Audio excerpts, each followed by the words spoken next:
Yo, what is up, everybody? Today we got the 6-time Super Bowl champion Pittsburgh Steelers. Players from all sorts of generations of the Steelers. You got Antonio Brown, the new class, Ben Roethlisberger, who won the 2 titles, Mike Webster on the O-line, Heath Miller, Emmanuel Sanders, who was with the team for a couple of years, and then the defense is a bunch of legends. Rod Woodson, Mean Joe Green, Jack Ham, James Harrison, Troy Polamalu, and leading them, Jack Lambert. Look at that 99 Harrison stats. This is the first time I'm playing with Harrison all year. Of course, we got a couple of Steelers on the line as well. You got the Le'Veon Bell, a running back that we've been playing with for a little bit. That's a 99 Le'Veon. And speaking of 99, we're going against a 99 overall team with our all-Steelers squad. So this is not exactly the way I wanted to bring this team out here against a 99 overall team, but we're going to make it work because, you know, even though we are lacking at a couple positions, we have quite a really good defense at least. Definitely confident in our defense because we got like a 399s on the defensive line and then Lambert as well. Then you got Polamalu and Rod Woodson in the secondary, so we can make it work. It's 3rd down and 2.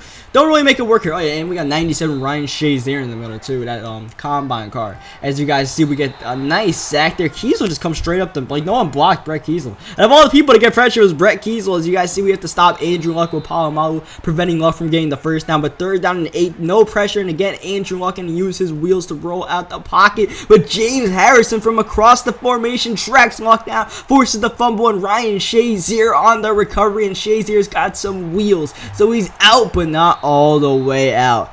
He's got some fast offensive linemen. I thought Shazier was going to crib that, but instead, you know, just give it to Heath Miller. I got no problem giving it to Heath Miller, and I got no problem giving it to Le'Veon Bell. If Roethlisberger would, you know, mind giving it to Le'Veon Bell and not overthrowing a 5-yard little like out route there to the running back, as Franco Harris got leveled there. I want to get Franco a touch, but man, did Franco get crushed. But 2nd down and goal. This is a classic Big Ben play, just extending the play and finding the open man. That's Le'Veon Bell out there where we bring the defender down, and Bell gets an early touchdown. So one question I want to ask really quick is 60 FPS videos. If you guys know what FPS stands for, it's frames per second, as he throws a nice pass in the corner there. These videos that I make are currently in 30 frames per second, and while they're HD, and that was almost a pick by Polamalu, we could be making 60 frame per second videos. Now, the one thing that holds us back from that is that I do not have any laptop, like hard drive space on my laptop. If I try to make a 60 FPS video, it just eats up all of the space on my hard drive, and I really just can't do it. So I was wondering if you guys want to see it for Madden 16, because if you guys do want to see it, then I can make it happen.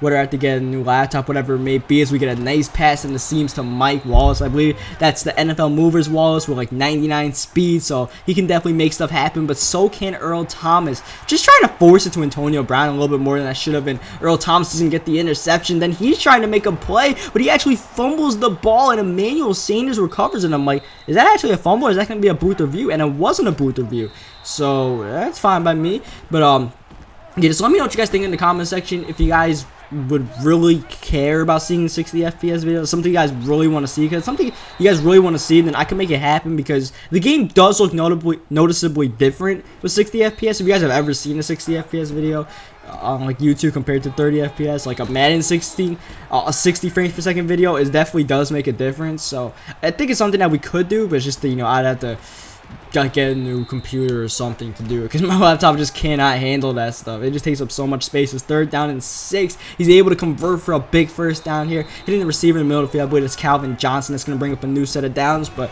like I said, I have confidence in this defense that, you know, we could contain Marshawn Lynch. We had the defense that, you know, we could just come out on our plays and they could make plays by themselves. It's 3rd down and 7. This is a big 3rd down. He's hitting Marshawn Lynch, and the screen pass, but Jack Lambert brings down Beast Mode one-on-one. He calls a timeout at the 41, not exactly in field goal range, so he is going to go for it to try to put some points on the board right before halftime. Andrew Luck rolling out. Look at that quick closing speed by Polamalu to shut that play down before he can make a decision. And now we're going deep to Antonio Brown, but it's picked off by Earl Thomas. Not really a big deal, because I'll just try and take a shot right before halftime, but it would have been nice to get that to Brown. I figured his 99 speed is worth taking a shot, as he takes a shot right before halftime. Always dangerous when it comes to those, you know, lob streaks out there in Madden 15, but thankfully our defense shut that down, and now we get ball coming out of half. So the defense is playing really well. Now it's up to the offense to try to cap this game off by going on a nice little drive. Probably not going to get too many big plays as we try to go into Antonio Brown right there, and Brown does get us a nice gain of 18 yards, but we're not going to probably get too many big plays, so we got to, you know, work our way downfield and put some points on the board and try to put this game game away. As you see Big Ben coming out, running the flea flicker. Roethlisberger going deep for Antonio Brown is wide open, but Roethlisberger overthrows Brown. Third down, we are able to convert to Plaxico, but wow, I'm assuming accidentally moved Deion Sanders out the way there, allowed Brown open. But even if there was no Deion Sanders or anybody on the field for that matter, didn't matter because Roethlisberger overthrew the pass. You see, we're trying to get the run game established, but it's really hard to get the run game established out here, especially since he does have a 99 overall team. So 4th down and 2 after we don't get the first down. We try to get to Antonio Brown. Try to force it to Antonio Brown, and once again that leads me to trouble. On those smash plays, it's usually the X receiver, the B receiver that's open, the stick route or the corner route, and I obviously read that wrong because if I threw it to X, which I believe was Emmanuel Sanders, that would have been a first down. So now since 3rd down and 8, he has the ball, a chance to make something happen. He's rolling out again, not too much pressure, but now someone comes in Luck's face. He's throwing it on the run, but it's picked off by William Gay. We come across the field and snag that one, eventually being brought down to the 45-yard line. So the defense is definitely bailing us out because the offense is struggling out here. Franco Harris stumbling around there. He lost some pressure off the edge there, so that left the flats wide open. Bell again not able to get anything, just not able to get the run game going. 3rd down and 4, though, we're able to find Emmanuel Sanders who fights and gets the first down. Nice play by Emmanuel Sanders to move the chains. That'll bring him a new set of downs to the 37-yard line, but we need to get a few more yards to get in the field goal range because Sean Sweezum does not have a good boot as we find Plaxico Burress. This is field goal range, but we want to get more than a field goal. We want to get a first down here, and that's Le'Veon Bell escaping the pile and getting to the 17-yard line. We're trying to get that touchdown. Obviously, this play is not going to help.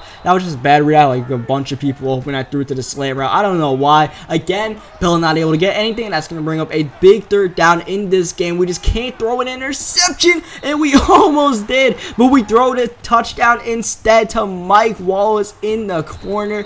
I don't know who that was, but someone closed on that one quickly and scared the living crap out of me, but thankfully we got the touchdown out of that play. As you see, he's trying to make some magic happen in the 4th quarter. He's down 2 touchdowns, hasn't scored all game, and he has to try to figure out our defense really quick because he needs to get a touchdown as soon as possible, and that's a big play right there in the middle of the field. The Calvin Johnson, you see Luck putting up some decent numbers, but Luck's going to be brought down right there. Luck had nowhere to go, but 2nd down, he's going deep for Gronk, but Rod Woodson breaks up the pass. Huge play there by Rod because now all of a sudden it's 3rd down and 15. He's got pressure coming right at him. Mean Joe Green knocks Luck down, and now 4th and 15. He's got to go for it here. It looks like he's coming out Hail Mary, but he actually has a built-in route as a hot route. Pretty decent play called by him. I'll give him that. I thought he was just running Hail Mary, conceding defeat, but instead he gets to keep his game alive for at least one more play as we're going to hit the 2-minute warning after that play, and then this one might just end it because Troy Polamalu on the pick, and Polamalu with the moves. Polamalu spinning away, but eventually tackled by, I believe, Julio Jones, but game's not over yet because we throw an interception to Joe Hayden, and Joe Hayden looking to elude Beachum and Roethlisberger, but Big Ben's able to get the sack there, or the tackle, as he's finding Calvin. I thought there was man coverage on that play, so I thought I could throw it there. Obviously, it wasn't man. Obviously, it wasn't smart. And obviously, he's about to punch it in for a touchdown here because Andrew Luck is wide open on the read option. Everybody chased Marshawn, as they probably should have, and Andrew Luck is able to sneak away. And, the game's not over just yet because he's got all 3 of his timeouts, as Le'Veon Bell just going to run it up the middle. Haven't ran the ball well all game long, but Le'Veon Bell just churning up the middle. The strength of his offensive line is definitely the interior, so we use that to our advantage in that dive play, and that one pretty much should wrap it up. But of course, I'm just trying to, I don't know, I like that screen, that makeshift screen I ran with Antonio Brown, so I tried running it again, didn't work. So 3rd down and 12. This is a big play if he gets a stop, but Antonio Brown on the makeshift screen again, that will ice the game. But of course, I'm still running plays out here. It's a subscriber game, it's alright if I run a few more plays. It's alright if I don't play it safe, but it almost cost us there because we fumbled the ball again. We got lucky to recover that one, and eventually that is going to end the game. So we tried to give the game away, but thankfully we were able to just hang on and win it. So leave a like on this video if you enjoyed it. Subscribe for more Madden 15 Ultimate Team games, and I will catch you guys next time.